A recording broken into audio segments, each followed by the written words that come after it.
Primeiro, eu quero dizer que eu estou super feliz de poder voltar, mesmo que ainda não presencial, em função de não estar aí, mas voltar ao debate, voltar a pensar as questões de saúde da categoria que eu trabalho há tantos anos.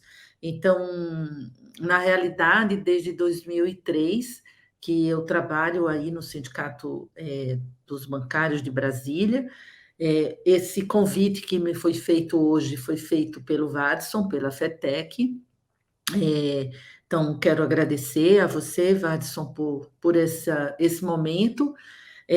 Bom, a Vanessa, que a Secretaria de Saúde, ao Sindicato dos Bancários de Brasília, por essas portas que foram abertas para a nossa pesquisa, para a parceria, para o atendimento dos trabalhadores que têm adoecido de forma cada vez mais grave, mais drástica.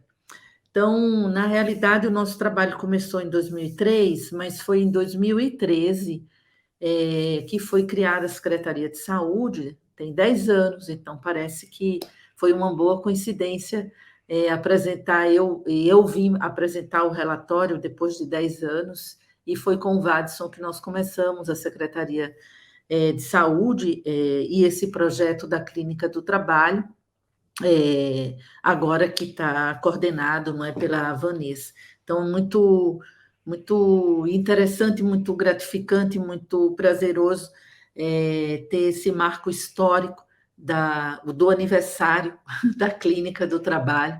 E agora o Vadson voltar à frente da FETEC e me convidar hoje para fazer essa apresentação, juntamente aí com a Vanessa. Isso é um marco histórico bom, interessante, que eu realmente espero que os dados que eu vou apresentar aqui e algumas outras reflexões que eu quero fazer com vocês. Também quero agradecer o Cleiton, toda essa época de pandemia que apoiou o projeto, o Eduardo, que vai, então, apoiar também esse projeto e a criação do observatório, como o Vadson falou. Esse observatório de saúde, trabalho bancário deve ser criado em breve. Eu quero voltar, quero explicar, quero participar, quero debater o máximo que eu puder. Realmente estava sentindo muita falta de poder contribuir, de poder participar ativamente dos debates. Bom, esse projeto, que também atualmente é realizado pelo Instituto Brasileiro de Clínica do Trabalho, que eu fundei esse ano, mas antes era apoiado pelo GEPSAT, um grupo de pesquisa, e continua sendo apoiado pela Universidade de Brasília, onde eu sou professora. Então, a primeira questão que eu gostaria de ressaltar ainda é sobre a dificuldade de se fazer a relação entre modelo de gestão, organização do trabalho e o adoecimento. Ainda existe essas dificuldades, tanto pela falta de conhecimento ou de interesse político institucional dos médicos do trabalho, o que provoca ainda uma subnotificação. Eu já falava isso nos anos 80 e continuo falando agora, dos casos de adoecimento. E hoje nós temos uma questão que surgiu na nossa pesquisa, que é os trabalhadores, já existia, mas se agravou, trabalhar doentes e trabalharem, em função de uma nova variável, que é a medicalização. Então, a medicalização, ela, que também serve à indústria farmacêutica, ela favorece que o trabalhador vá trabalhar doente e que haja essa subnotificação, porque não vai ser ali identificado, em função de todas digamos, as retaliações possíveis que ele pode sofrer. Durante o ano de 2022, desde 2020, o projeto está online. Depois o sindicato passou por essa reforma que a Vanessa falou, então ele continua online, e nesse período foram atendidos pelo menos 200 trabalhadores ou mais, tanto no primeiro momento do projeto. O projeto tem 3 etapas. o trabalhador chega até a Secretaria de Saúde, quem desejar, quem se sentir em sofrimento, quem estiver em situações de assédio moral, com já afastado, sem afastamento, com algum tipo de conflito. Então, o projeto é aberto a todas essas problemáticas e, em seguida, o trabalhador é escutado em entrevistas iniciais, nós fazemos uma análise de demanda, fazemos uma análise psicossocial das condições nas quais aquele adoecimento aconteceu, fazemos encaminhamentos, seja para a área jurídica ou para tratamentos específicos, e alguns desses trabalhadores ficam no nosso projeto sendo atendidos nessa clínica por um psicólogo que faz essa escuta do sofrimento e desse adoecimento. As principais queixas que foi...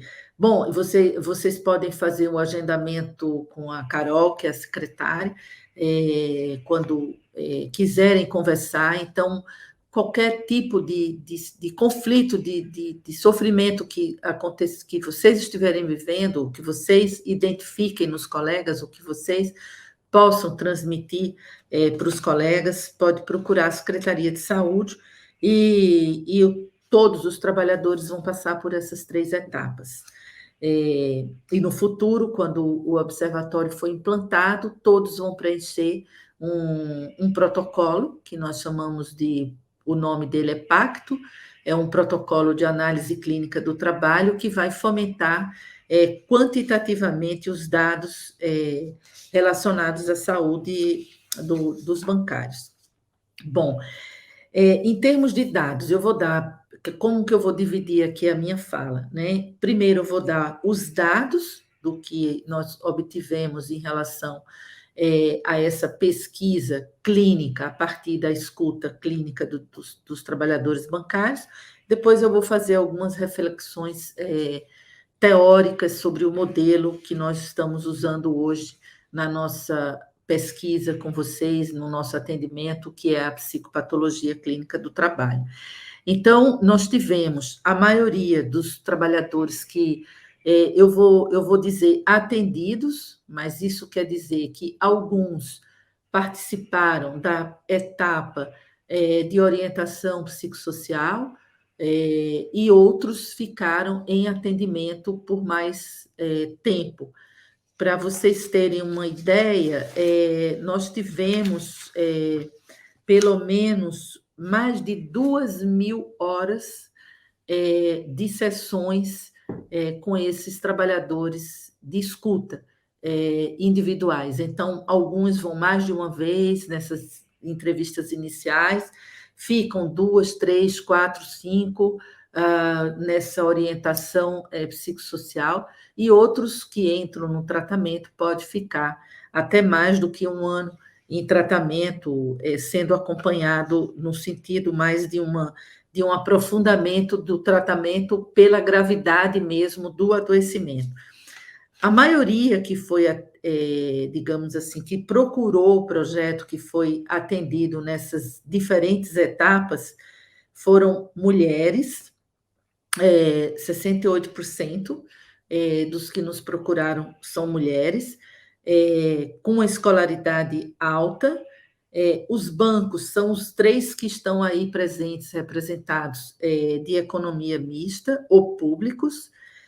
Todos, 79% dos bancários que procuram o projeto são das economias, das instituições de economia mista ou pública. Isso significa, e nós sabemos muito bem disso, que os bancários que trabalham nos bancos privados nem têm o direito de adoecer, eles são imediatamente demitidos. Essa é a realidade, que está cada vez mais cruel, que eu vou chegar lá nessa crueldade, nesse barbarismo, nesse brutalismo que está cometendo a categoria bancária hoje, com todas as mudanças nos modos de reestruturação do capital.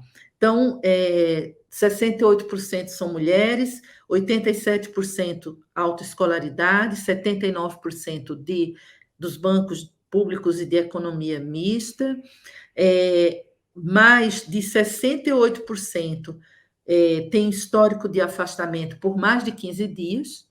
Então, são esses os que buscam o sindicato. Eu vou depois falar sobre o que nós podemos fazer com os que não buscam o sindicato. Então, acho que essa parte que eu comentei agora é o que, de fato, eu gostaria de trazer como uma reflexão nova, para que a gente possa se fortalecer na luta né, sindical em relação aos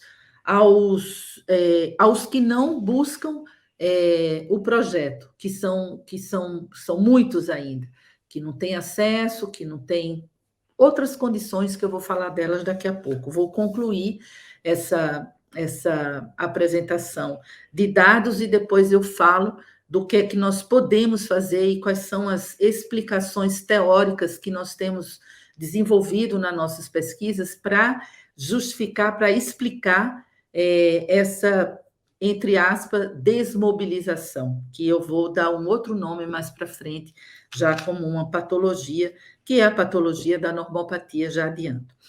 Bom, então, 75% que nos procuram utiliza medicação e 69% estão também em acompanhamento psiquiátrico. Então, são realmente os casos que são atendidos na clínica do trabalho, são casos muito graves. Embora não sejam todos que nos procuraram, nesse número que eu falei, mais ou menos, de uns 50, 60, 100, mais de 100 por ano, que seja atendido depois para se tratar. Uma mudança interessante que aconteceu agora, do 2021 para cá, com o descomissionamento dos gerentes. Então, nos primeiros anos do nosso projeto, primeiros anos, ele tem 10 anos, hein?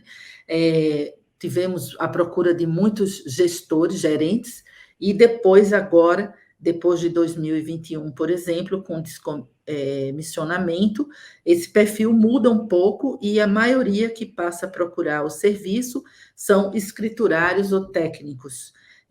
Depois vem os assessores, os assistentes e os caixas, 12%. Então, seria esses que fazem essas atividades.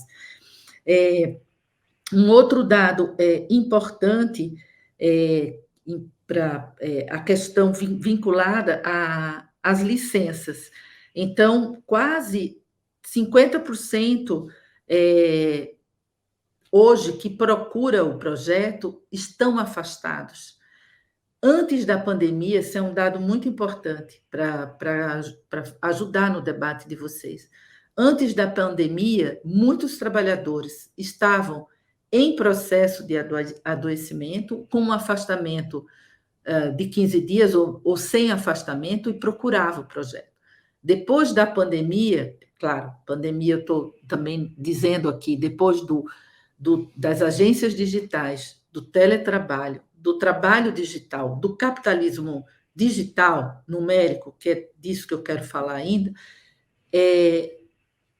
as pessoas que buscam o projeto já são exclusivamente ou quase aqueles que estão afastados.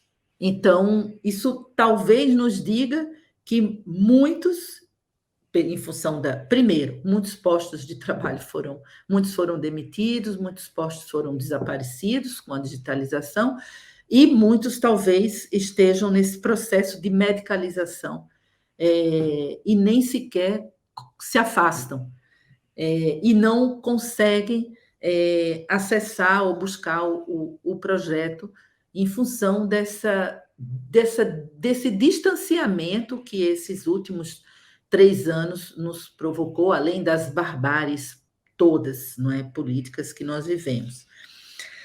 Bom, então esse é um outro dado. Na maioria, outro dado interessante em relação à saúde é que antes dessa digitalização em massa, digamos assim, a maioria apresentava sintomas ansiosos. Depois de 2021, começa a aparecer a depressão. E atualmente nós temos quadros mistos. Então, a maioria apresenta tanto sintomas de ansiedade como sintomas de depressão. Eu vou listar agora os sintomas que apareceram com mais a frequência maior do que 50%. Tristeza, sentimento de tensão, irritabilidade, agitação, desânimo, inquietação, desatenção, dificuldade para concentrar, dificuldade para dormir, angústia, incapacidade de relaxar, se manter sempre em tensão é algo que aparece frequentemente nesses dados a partir da escuta, indecisão, sono fragmentado, fadiga, sentimento de inutilidade, falta de prazer nos passatempos, que isso é algo que, bom, aí nos anos, como eu trabalho com a categoria bancária desde os anos, acho que 80, 90, e peguei o processo de restauração produtiva, os passatempos era algo que ajudava muito a compensar todas as atrocidades que aconteciam no trabalho bancário. E hoje esse passatempo já não está satisfazendo. Também eu me pergunto, que passatempo? Porque com o trabalho digital não se tem mais tempo. Essa é uma questão que eu queria ressaltar e vou retomar ela daqui a pouco, que é a usurpação do tempo, que não existe mais praticamente na categoria bancária, em função da hiperconexão. Tá? Então, tremores, memória fraca, falta de apetite, sentimento de culpa, vontade de desistir de tudo, apatia, ânsia de vômito, perda, pensamento em morrer. Então, a ideação suicida é algo que pelo menos em 40% aparece nos trabalhadores que nós estamos atendendo. Nesse atendimento, não só os que estão em tratamento, que aí são os casos mais graves de depressão e de ansiedade, de ideação suicida, mas em todos que procuram a Secretaria de Saúde e que preenche, né, o nosso protocolo, que passa pela triagem, relatam esses sentimentos. Além, evidentemente, do assédio moral, que é algo que aparece praticamente 100% de todos que passam, não é, pelo projeto. E aí algumas questões mais teóricas que possam nos fazer refletir sobre como nós vamos caminhar com esse projeto, não só com os que procuram o sindicato que estão em adoecimento, mas aqueles que estão trabalhando doentes e aqueles que, poucos ainda, que ainda não adoeceram. O que é que está se passando com esses trabalhadores? Então, algumas hipóteses eu gostaria de trazer para vocês, hipóteses, deixa eu ver se eu teria mais algum dado importante ligado a questão do estilo de gestão marcado pelos abusos e desrespeito. 92% de todos apontam esse indicador, não é? E muitos gostariam de sair do cargo que eles estão, gostariam de sair do local, gostariam até de sair desse trabalho. Então, o orgulho que alguns de vocês não estou vendo o público, essa é uma grande, tem a vantagem da tecnologia de eu poder participar do evento à distância, mas por outro lado eu não vejo vocês, não posso até dar um exemplo de ver quem tem mais tempo de trabalho e que tinha muito orgulho nos anos 70, 80, de ser bancário, né? E hoje, e é disso que eu quero falar agora, em que é que se transformou o trabalho bancário nesses últimos 10 anos, de acordo com o que nós observamos na nossa pesquisa clínica, na nossa escuta, em que ele se transformou e quais são os desafios que nós temos pela frente para enfrentar, para dar conta dessa situação. Então, uma ideia que eu gostaria de trazer é que a lógica da organização do trabalho, ou seja, a variável principal relacionada ao adoecimento é o modelo de gestão. Isso, todos os estudos, os nossos e todos os outros de levantamentos que nós já fizemos, essa é a variável principal que impacta diretamente no adoecimento. É a organização do trabalho e é o modelo de gestão. Isso já é um dado evidenciado, mas que as pesquisas atualizando as novas formas desses modelos talvez nos ajude a ter mais consistência para reafirmar que são essas as variáveis que produzem o adoecimento. E aí, uma ideia que eu gostaria de trazer é a questão que a lógica da organização do trabalho, ela acompanha, principalmente no trabalho bancário, ela acompanha a lógica de reprodução do capital. Então, se primeiro nós tínhamos o capital industrial, depois o de serviços, depois o financeiro, quando os bancos entraram em evidência no sentido bom para os banqueiros, não para os trabalhadores, que foi a implantação do modelo de trabalho toyotista, que veio com uma reestruturação produtiva dos anos 90. Então, foi aí o desenvolvimento, que não sei se é desenvolvimento mesmo, né? Para o capitalista, sim, do capitalismo financeiro. Então, essa lógica produziu uma organização do trabalho específica, assim como antes o capitalismo de serviço industrial taylorista produzia uma lógica na organização do trabalho bancário antes da reestruturação produtiva, que teve impacto na Larry Dort, quase como uma pandemia, uma endemia enorme, que foi os anos ali 70, 60. Então, o que eu quero dizer é que o trabalho bancário, ele acompanha, e é talvez por isso que seja uma categoria tão forte e que eu talvez não esteja conseguindo reconhecer a sua fortaleza mais hoje, em função dos desmantelamentos que vem acontecendo, porque é a categoria que sustenta, é um paradoxo, sustenta o próprio capital.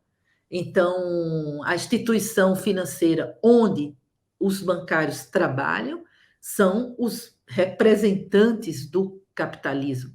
E nesse momento do capitalismo financeiro, a lógica da organização do trabalho, quero falar um pouquinho disso para retomar um pouco a história, e depois eu vou trazer as questões atuais de como que nós estamos percebendo em que a categoria se transformou. Nessa época, dos anos 90 até perto dos anos aí 2000, quando o capitalismo financeiro ditava as regras, porque o capitalismo é acumulativo, né? Ele não muda, mas ele se acumula e se renova, se reproduz na mesma lógica.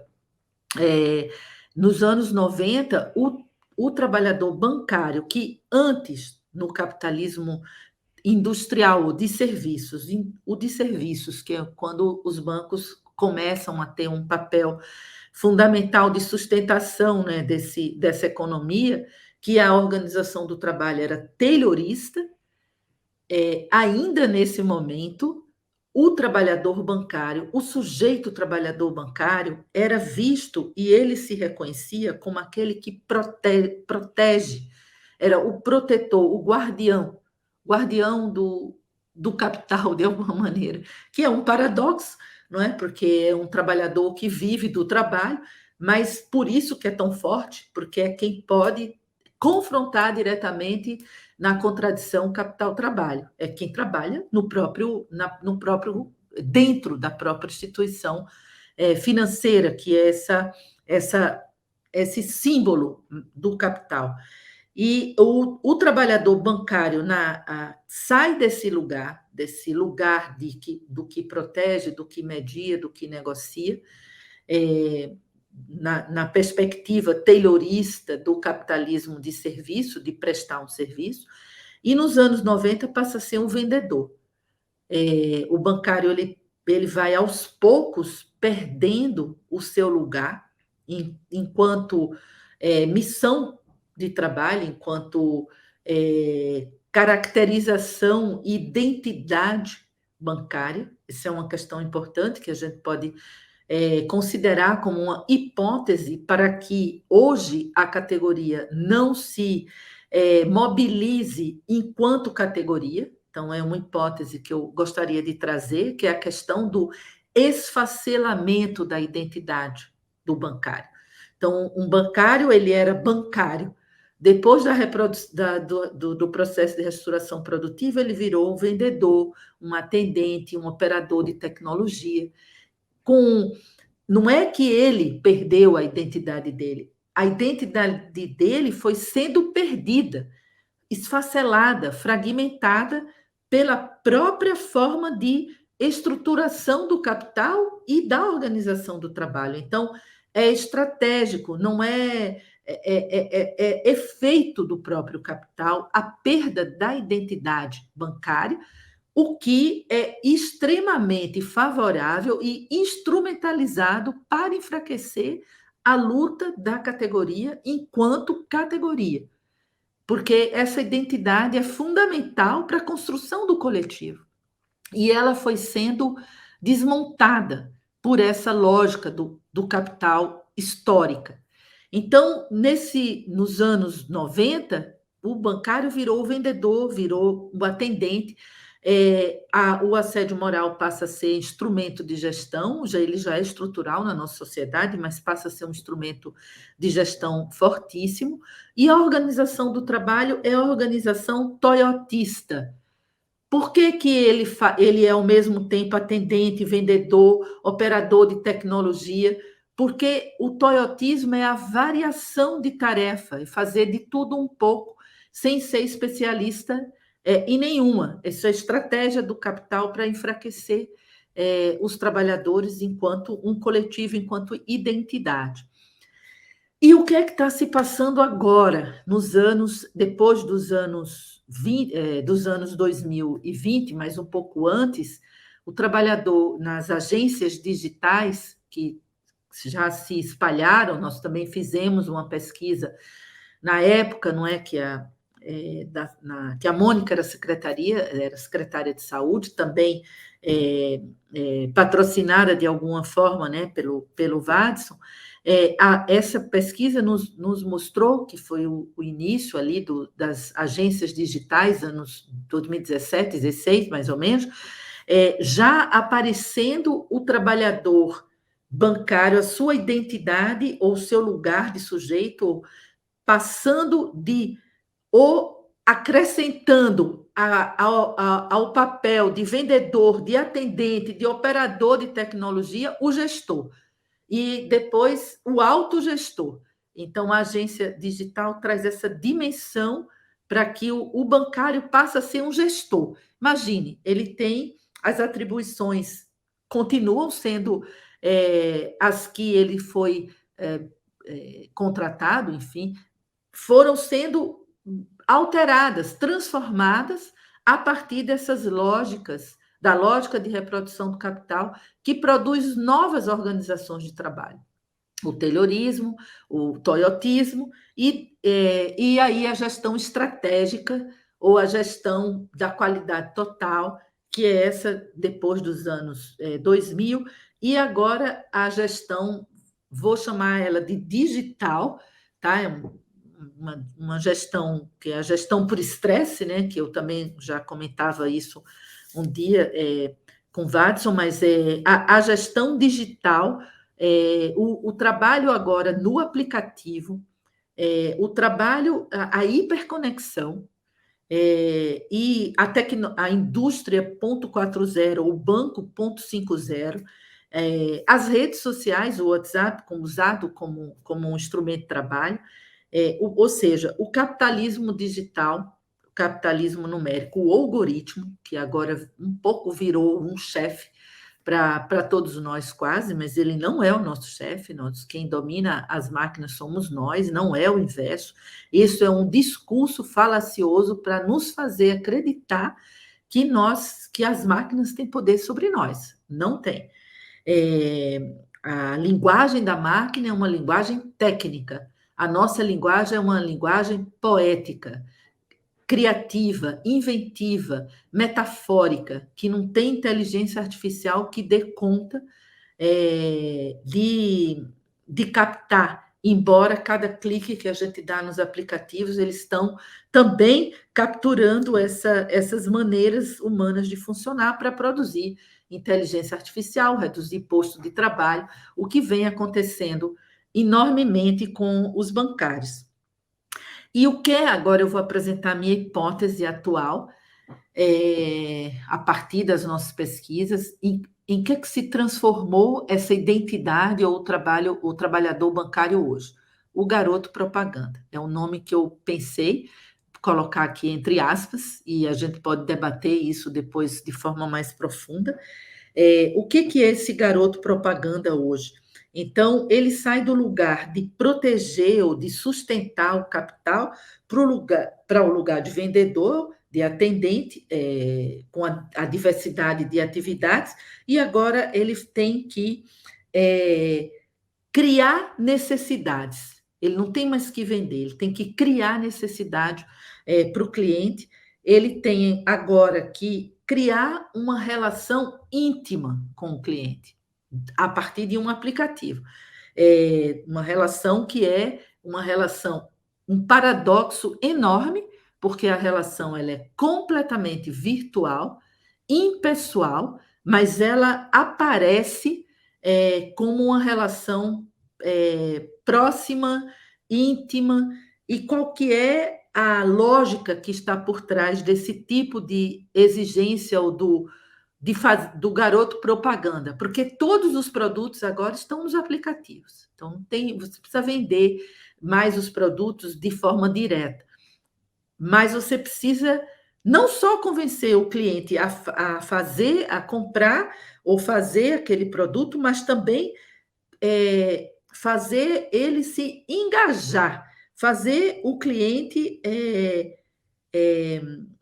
ter uma relação pessoal e próxima, que é falaciosa, o que traz uma dimensão hoje extremamente complexa para o trabalho bancário, que é estar à disposição.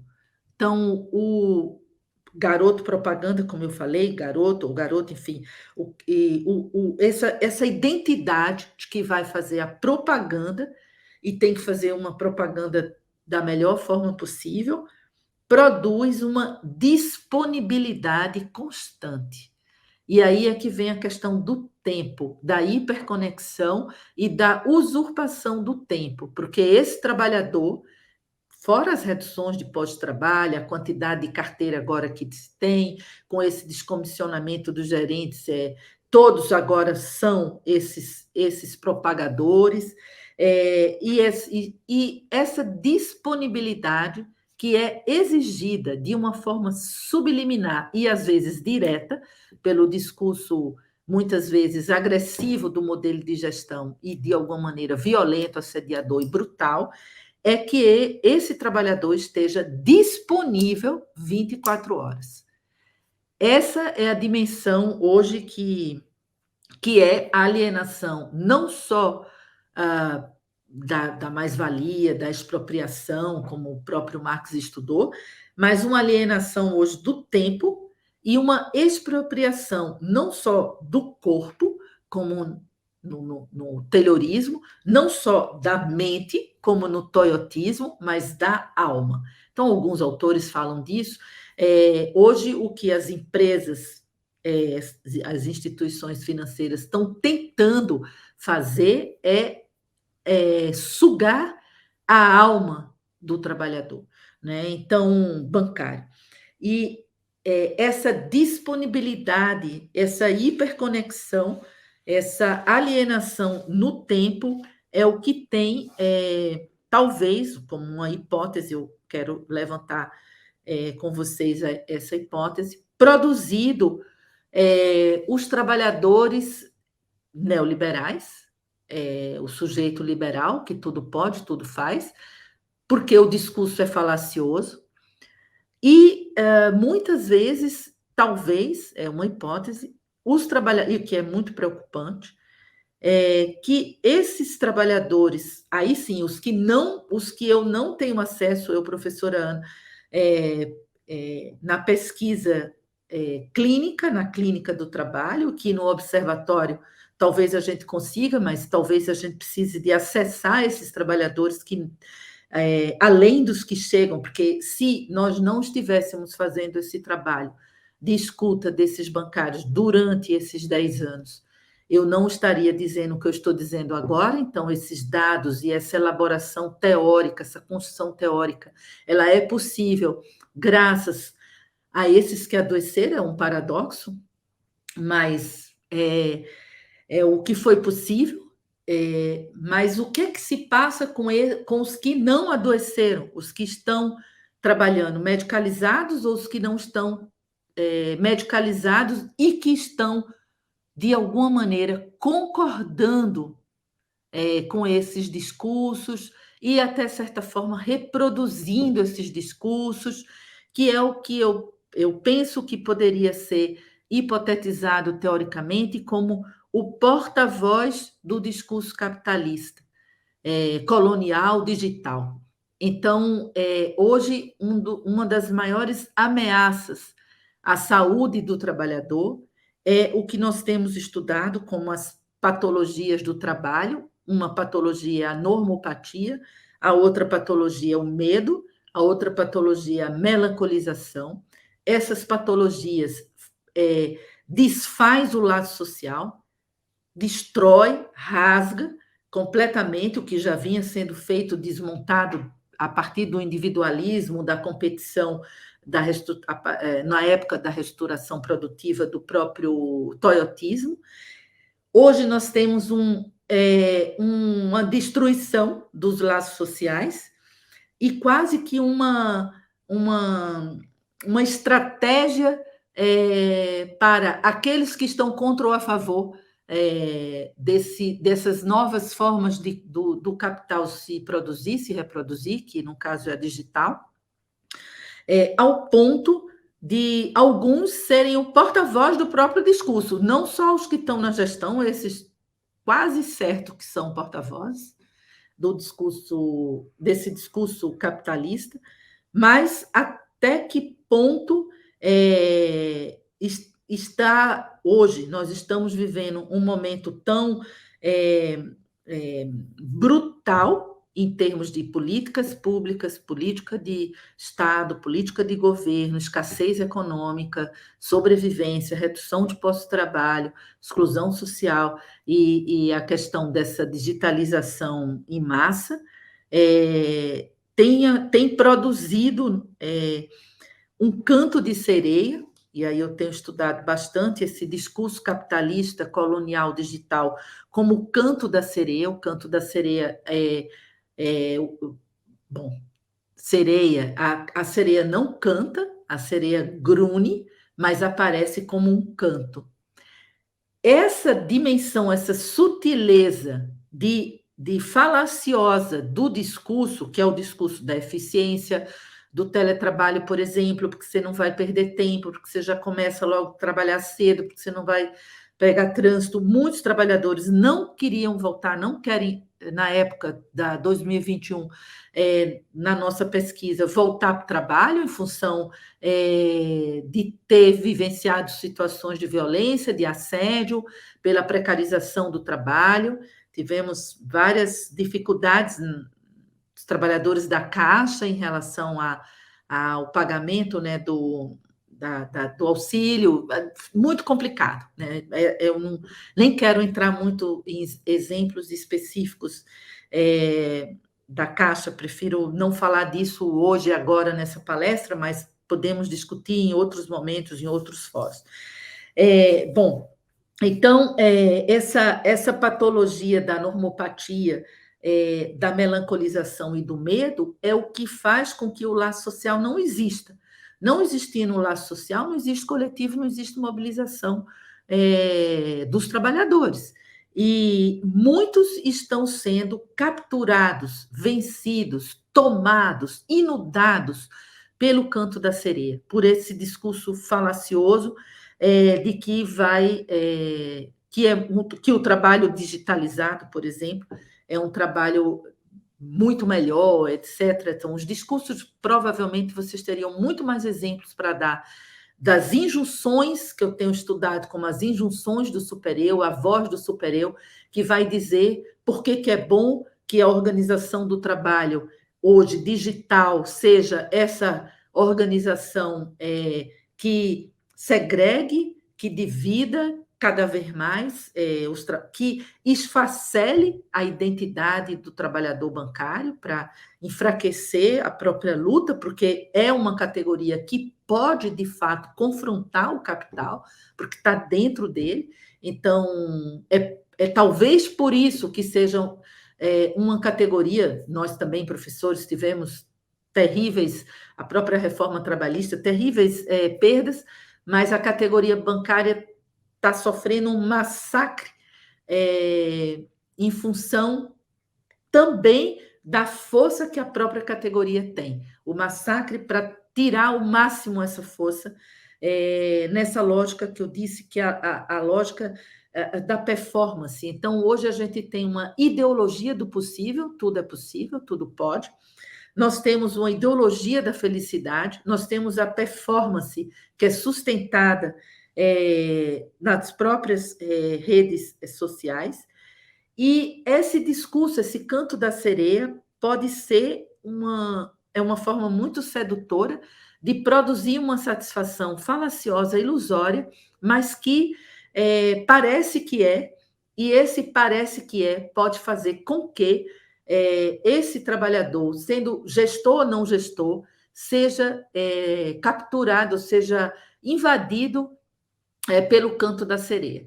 Então, esse canto da sereia eu tenho estudado como essa voz do supereu, o discurso capitalista que eu acrescentei colonial digital, isso foi no livro 2018, que já teve outros livros, e a partir do que nós escutamos dos trabalhadores na clínica do trabalho, nós podemos identificar essas 3 patologias hoje existindo na categoria. A patologia do medo, a patologia da normopatia, tudo é normal, a normopatia é uma hiperadaptação à situação, que pode se articular com uma hiperconexão hoje.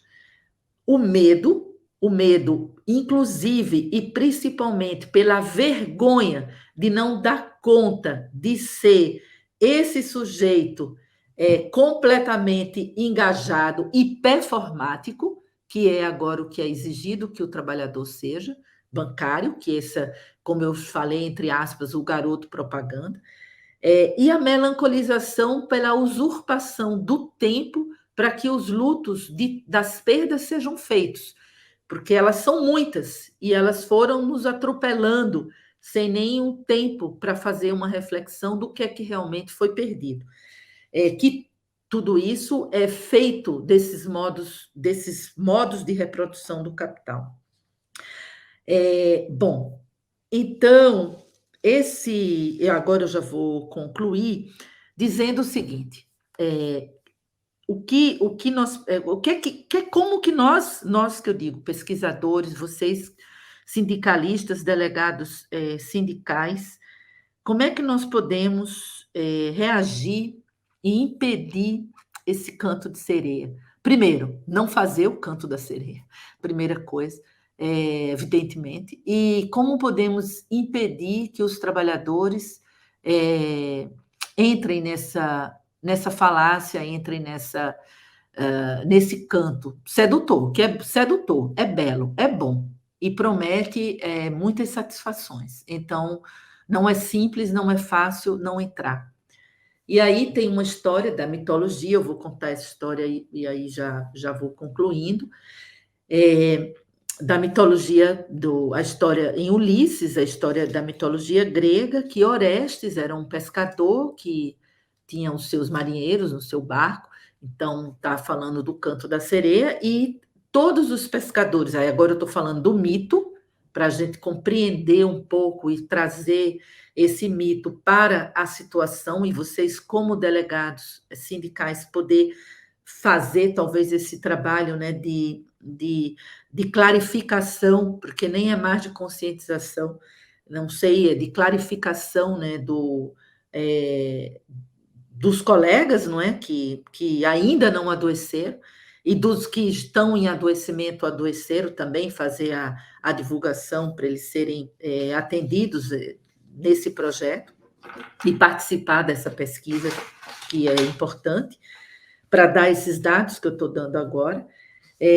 Então, nesse Orestes, então, o que é que ele fez? Primeiro, ele começou a observar. Então, veja que eu vou trazer algumas questões agora um pouco paradoxais.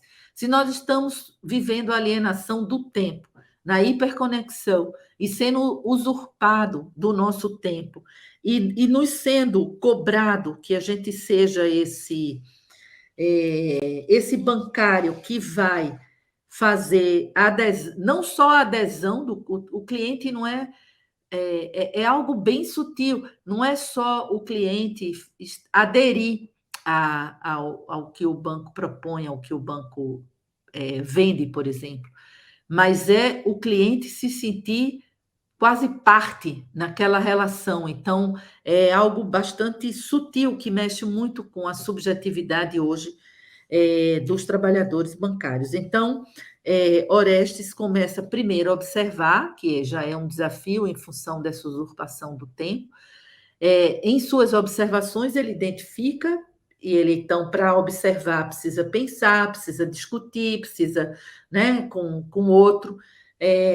Ele observa que todos os barcos que passavam por aquela pedra onde cantava aquela sereia desaparecia. Então, é o que nós chamamos o desaparecimento do sujeito. Isso hoje é muito grave, porque as identidades, a autoimagem, a autoestima, o sujeito na sua existência política, ética, é esse que está sendo massacrado, desaparecido por um sistema com muitas sutilezas em relação a essa organização do trabalho, essa lógica que é uma lógica acumulativa em relação aos modos de reprodução do capital.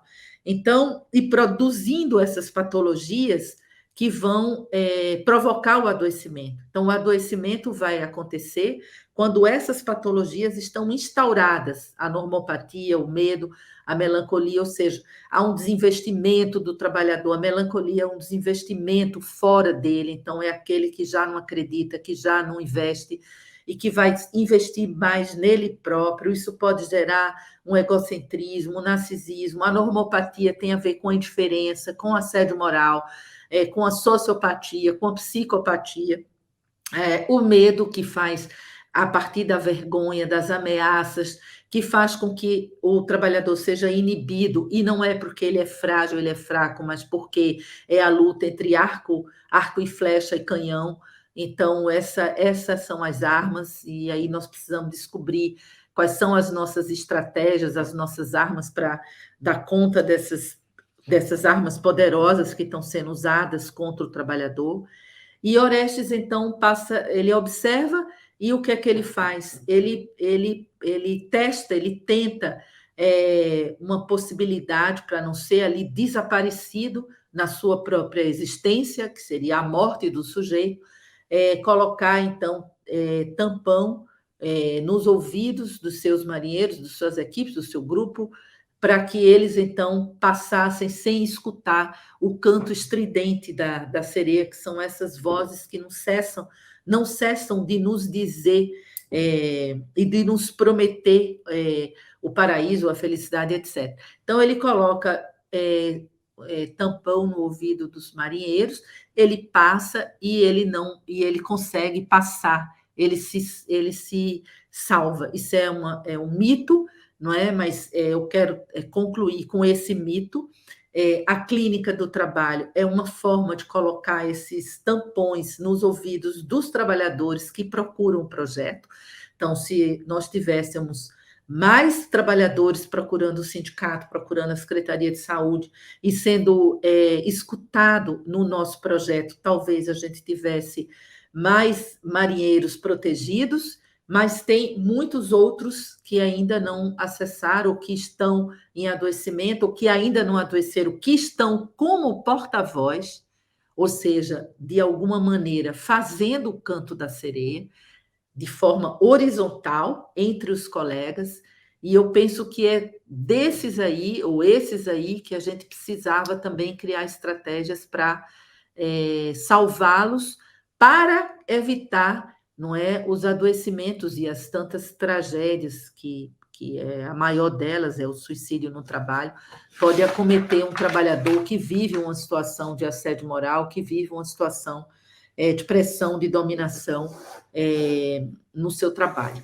tá? Então, vou concluir, tá? Esses relatórios, eles estão disponíveis na Secretaria de Saúde, cabe então a secretária Vanessa e a direção disponibilizar, ver como que vocês querem usar para fazer debates mais específicos, e eu fico à disposição, estou muito feliz de poder falar hoje para vocês, mesmo não vendo vocês, se eu estivesse vendo, mesmo que no vídeo, talvez, né, eu sei que vocês são muito adiantados em tecnologia, eu já fiz muitos programas na TV bancários, mas se eu estivesse vendo pelo Zoom, pelo menos eu via quantos tem, quem são, alguns talvez eu até conheça, já vi.